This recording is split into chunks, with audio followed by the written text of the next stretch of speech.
What's up guys, it's Grant bringing you guys a brand new video, and I'm going to keep the intro to this video super short because this video already is decently long, or at least longer than my normal videos. But today's video is very different from what I normally upload.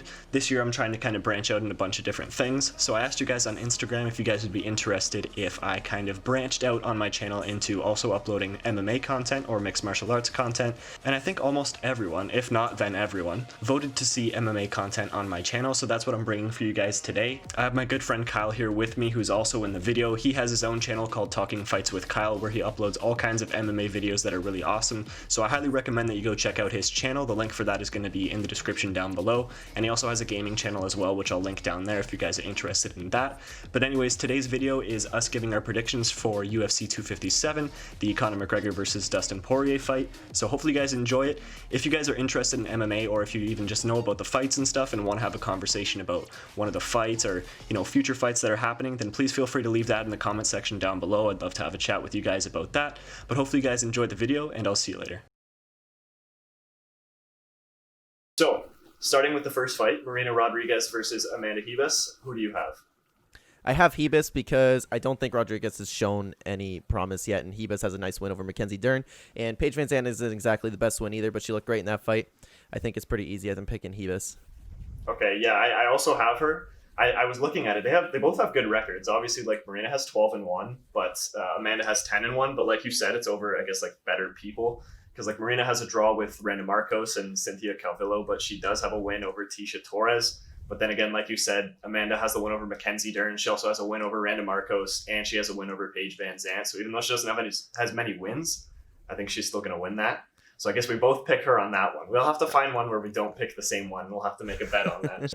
Okay, so the next one we have Ottman Izatar. I'm not sure how to pronounce that 100%, versus Matt Frevola. What do you got for that one? I forget.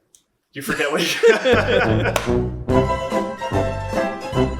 I've seen Ottman's like highlight reels and they look awesome. Yeah. So this one I'm not too sure about, honestly, but I gotta go with Ottman. He's undefeated. I think he's gonna keep going to be undefeated until he hits someone at least kind of near the top 15. I haven't seen any highlights from Matt really, but Ottman at least looks like he has a little bit of promise with some nice power, some nice boxing. Yeah, I saw a promo with Matt in it that looked pretty cool, but then, yeah, like looking at the record, like, I mean, he's 8-1, which is really good. But when you're comparing it with 13-0 with 10 knockouts, it's kind of, you know, kind of pales in comparison. So we're going to have to. Yeah, the stats are really even too. Again. What's that? The stats are really even too. Yeah. But I mean, and even like looking through Matt's stuff, I'm pretty sure, I could be wrong about this, but I think he had a lot of like decision wins and stuff, which obviously a win is a win. But yeah, again, comparing it with like 10 knockouts and 13 wins, that's exactly, you know, it's not going to go too well. And I think he's like the clear favorite, or at least obviously the favorite in this fight. Same with Amanda. Do you have the odds up? I don't have the odds up right now, but I remember looking at it, and I think they both were favorites for the first two for both of our picks. That makes sense. Yeah. All right, next one. I know you already had your pick basically down for this one. So we've got Jessica I versus Joanne Calderwood. Who do you have for this one? I'll bet the house on Calderwood. I is an awful bet. I sucks. And didn't she just throw a fit about not making weight and nobody cared?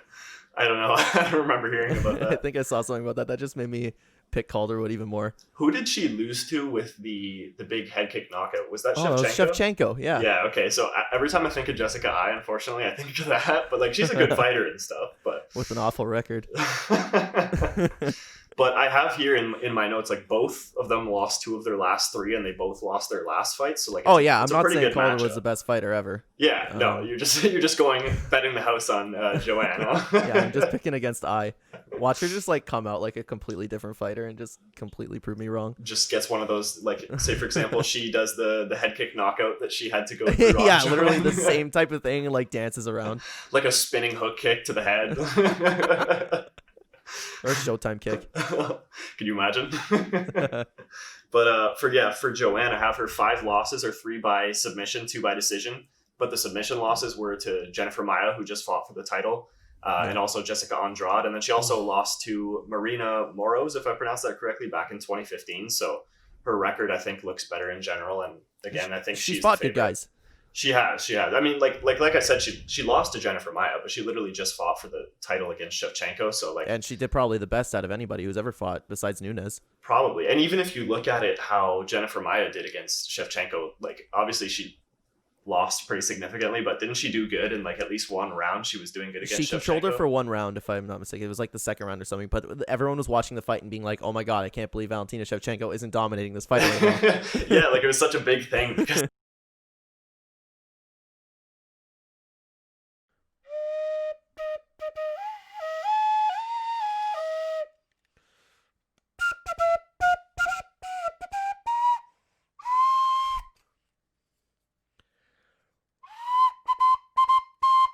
okay, so we both have the same pick for the first 3 fights on the main card. Now, this one, I know there's going to be some back and forth because I know your pick, but Dan Hooker versus Michael Chandler. What are your thoughts? I have a very bold prediction for this one. Ooh, They're gonna like that. spend a couple minutes feeling each other out, couple jabs, not much going on. Chandler's gonna go for a takedown and run straight into a big knee and get KO'd. ooh. See, I don't know though, because Hooker said that he thinks that Chandler is going to come out really fast and go at him. Yeah, that's Chandler's style. But do you still think they're going to try to like feel each other out? Yeah, for the I first think little bit? Hooker's boxing and kickboxing is good enough to keep him at bay for a little bit. Yeah, that's fair. I don't think his aggression will work too well. So you have Hooker by a decently quick knockout. Yeah, Even if they feel each other out for the first. Hooker's like pretty good at the wrestling defense too. I'd say he'd be okay in that department. Yeah, actually, he might I get have that taken written down. in Yeah, my notes too. he might get taken down, but like I can't see Chandler doing too much damage from there. And Chandler's a great fighter. Yeah. I think Dan Hooker's probably the wrong guy to go against for your debut. Especially because like every time Dan Hooker fights, like I was just talking about with you earlier, he doesn't have the best record, but man, that guy puts on a fight. Like that guy will make you work for your win. Oh, definitely. And again, if you look at the whole lightweight division, it's a lot of really good pretty fighters. steep division. Maybe Hooker is the guy you want to fight. I don't know. I wouldn't want to step against Dan Hooker. I'd want an easy definitely. night with Oliveira submitting me. Somebody who doesn't have a decent takedown defense, Yeah. You'd want to go against that. But I have here for mine. So odds are in the favor of Hooker. Last time I checked the betting, so he's the favorite for the fight. Yeah. But I don't know why, but just for some reason I feel that Chandler's going to win. It seems like obviously he's coming from Bellator, and I just for some reason feel like he's put in a ton of work for his first UFC fight. Like I don't know, like That if makes it were sense. me stepping into the UFC, I'd want to do like absolutely everything to make sure you at least bare minimum get a win in your first fight. Because Yeah. I don't know, I feel like if he's fighting Hooker, well, obviously like you said, it's not an easy fight. It's definitely a hard fight. Yeah. So if I were him, I'd want to win and stuff. And there's a lot of people out there saying that Chandler might out wrestle him, but like we mentioned before, like I looked it up, and Hooker has a 78% takedown Yeah, defense. he can out wrestle him. which It's is pretty just good. keeping him on the ground is the problem. Yeah, or even just getting him there in the first Yeah. place, because with almost an 80% takedown defense, that's pretty good. And yeah, like you said, keeping him down. But And Hooker has some it's- ridiculous knees. oh yeah, So like yeah, think he's got about those Chandler long like stretch grabbing him knees. up against the cage. They're backed up, and Hooker's like throwing elbows and knees from every single angle. Like I mean, Chandler again. I think if like that does happen, I wouldn't be surprised if Chandler ended up taking him down, but Yeah, he would work to get him down. yeah. And again, a matter of keeping him down there is going to be tricky, Yeah. even if he's a better wrestler and stuff. But even still, I don't know why. Again, the favorite is Hooker on this one, so I'm going against the odds. But I'm going to pick Chandler. And again, also for the sake of being different and not picking everybody the same this entire card, I'm going to go with Chandler on this one. So we've got a bet for this one. So that's interesting. A knee knockout. That's what's happening. Okay, so I'm actually really interested to hear your pick on this. I don't think we've talked about this at all. I might be familiar with something you've said in our like Fight Club chat, but for Dustin Poirier versus Conor McGregor, what's your pick and why? I think McGregor's right. 60-second KO. I don't see this. Really? I don't see this being any different from the first fight. Yeah, I did Poirier's not expect you to say improved that. like crazy. He's a completely different fighter from the last time we fought, but he's still been knocked out before. McGregor has ridiculous power. McGregor is so accurate. Poirier is a little bit sloppy with his dirty. Like he's an amazing boxer, Poirier, but he likes to throw hooks. I can see McGregor just throwing it straight right down, KOing him. Mhm. Yeah. I wouldn't be surprised this went like the Michael Johnson fight. Like I was really, really excited to watch his fight, and then it ended in like 5 seconds. Yeah, that's actually honestly I was expecting you to say Poirier. I want Poirier to win. I hope he wins. Like I like Conor, but I love Poirier. He's one of my favorite fighters. Yeah, that's definitely fair. I have here, so both, first of all, obviously both look huge. They're massive. the amount of weight they put on and stuff. I watched the press conference today, and Poirier looks bigger. It wasn't like that the first time, was it? Yeah. I don't think it was like that the first time. They were about the same, weren't they? The first time? It's like Poirier looked like stockier, like, you know? Yeah. But yeah, either way, they're both massive. Yeah, they both look good. But in general, first off, I'm going to go with McGregor as well. I'm obviously a McGregor fan, but I like both. But the one thing that I found really interesting was when Poirier said, I have the quote written here, he said, I want us both bleeding within the first minute. I saw that. That could work really against him, obviously, since Conor's a great striker. Conor's a ridiculous counterpuncher. I don't know how... It's tough. Poirier has to get him up against the fence. That's what I think. Otherwise, he's going to lose every single exchange. Yeah. And, you know, a lot of people kind of take this like different ways, but Conor won the last fight. And then, you know, people will go and they'll say like, oh, that was so long ago. Poirier's improved since then. But they completely forget to think about how much Conor's improved since then as well. They think like only Poirier would have improved. Honestly, I don't think that Conor improved as much as Poirier. I don't think Conor is that much of a different fighter. I think he improved on his takedown defense. That's fair. And even his in cardio, the aspect probably. of people forgetting. But he's the same technique. He's the same fighter. He probably uses the same. He has the same arsenal in his kit. Yeah, but even like think about Conor's past fights. So say for example for the Diaz fight, he had to improve his cardio. Now he has the whole McGregor fast system. And then for the Khabib fight, obviously he was working on his ground game a lot. So those two things would have had to improve a lot. And people say that those are the things that he's, you know, not the best at in comparison to his strengths. So he had to work on his weaknesses in general. Yeah. So I think he's improved too. But again, maybe like you said, maybe Dustin's improved more. I guess we'll find out. But I feel like people are kind of overlooking the fact that both of them could have improved, not just one. Yeah, I agree with that. Yeah. I just think Poirier improved that much more. Yeah.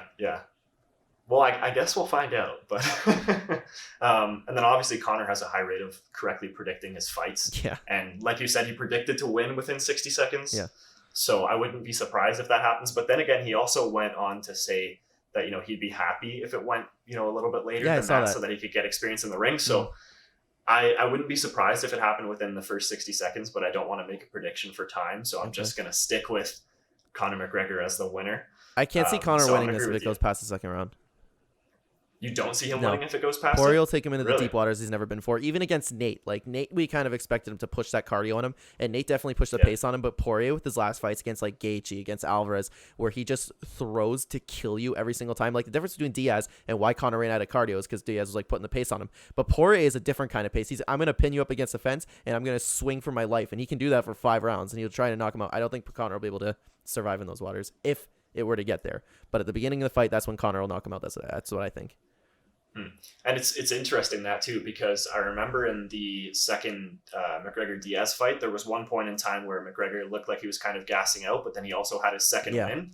But I feel like against Poirier, that small point of gassing out is more dangerous than it is against Diaz. And I could be completely wrong about that. But like you said, you know, Poirier sometimes likes to just brawl. And if it's in that period when McGregor's kind of gassing out, then it could be really dangerous. Okay, yeah, that's what I think. When Poirier smells blood, Conor's in trouble. If Poirier smells blood, not when. If Poirier smells blood. But then again, Conor always likes defense too. But I guess it depends again on the conditioning. I think his conditioning has improved significantly. I do too. Because of the whole program. It's hard to tell from his. Well, obviously we don't know what the fight with Cowboy. We didn't see any conditioning. No, we definitely didn't. 40 seconds of conditioning. Yeah, but with Khabib, like I get it's tiring having Khabib on you. It's tiring having to fight off someone like advancing on you, but it's not nearly as tiring just being on your back. Not nearly as tiring as it would if you were fighting against Diaz. Yeah. So it's hard to tell how much his cardio's actually improved. It improved since the first Diaz fight. Yeah, 100%. But I just don't think... It was, 2 rounds and he was tired or something like that? Or it was the second round and he was tired? But then again, he was going guns blazing in the first round, so... Yeah. You know. Well, he has to go guns blazing. That's what I think. I think he needs to knock Poirier out, get him out of there. I think that's Poirier's really only weakness. I don't really count... Everyone has a Khabib weakness. Like... That's true. Everybody does. But like other than that, I think you need to just get Poirier out of there immediately. Yeah, and this isn't even, I guess, related to the whole point of the video, but I have one question that I want to ask you about it. So you know how basically in their first fight, Poirier was talking about how his mental state wasn't really in a good spot when they were fighting and stuff. Yeah. What do you think now? I'm not sure if you've watched it, but I believe the press conference was this morning, and I watched it. So what do you think about where Poirier's mindset is? Obviously, Conor's is the same as it's always been. But what do you think about it? Do you think that's going to be a factor in this fight or no? It's tough. I think that Poirier talked about how he's matured as a person. I do think he has. We can all see that. But at the same time, I think it's worse fighting Conor again because you know that this guy's knocked you up. Poirier is comfortable going into wars against Dan Hooker, Justin Gaethje, Eddie Alvarez, guys like that who have knockout power. Poirier is comfortable going in there, but in the back of his mind, he's going to go, this guy put me to sleep. This guy's power is on a different level. I think that's still messing with him. I don't know if he actually secretly still hates Conor. I know they're putting on a good face right now. I know Conor's not like that. I don't know.